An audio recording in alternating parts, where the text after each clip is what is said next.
Mēs taisīsim Ziemassvētku eņģelīti, bet priekš tam ir vajadzīga bumbiņa ar caurumiņu pa vidu. No sākuma, lai viņš izskatītos pēc eņģelīša, ņemsim flomasteru un uzzīmēsim viņam virsū actiņas. Pēc iespējas mīļākas, kā jau eņģelītim. Smukas, mīļas, jocīgas, kā katram patīk.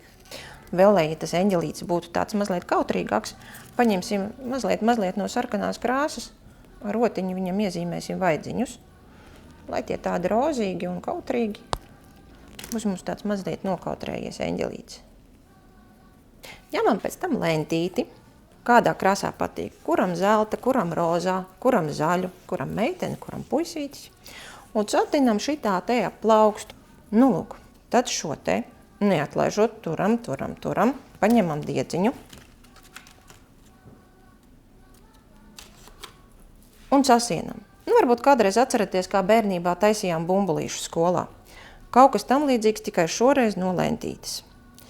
Un tagad šo te diedziņu vilksim cauri bumbiņai. Tā, pavelkam bišķi dziļāk iekšā. Nu re, sanāca kleitiņa. Un šito te mēs galā varam sasiet. To pēc tam tad varēsim karināt eglītē. Nu, lai nepaliek tur galvgalī tāds nesmukums. Uztaisīsim mūsu eņģelītim matus. Arī kā nu kuram patīk. Mans eņģelītis tuvojoties puķa gadam būs ar sarkaniem matiem. Kā nekā puķis spļauj uguni un visu kaut ko. Īstenībā tas ir pilnīgs iedvesmas moments. Varam paņemt zelta diedziņus, varam paņemt šitādus sarkanus diedziņus, varam paņemt zaļus diedziņus un šitā te izmaucam cauri. Un kādu momentiņu pieturam, lai viņš tā kā smuki pielīmējās, un lai nepaliek eņģelītis bez parūkas. Viņam vēl pietrūkst viena lieta – tieši spārni. Un tos jau mēs arī varam piestiprināt pavisam vienkārši.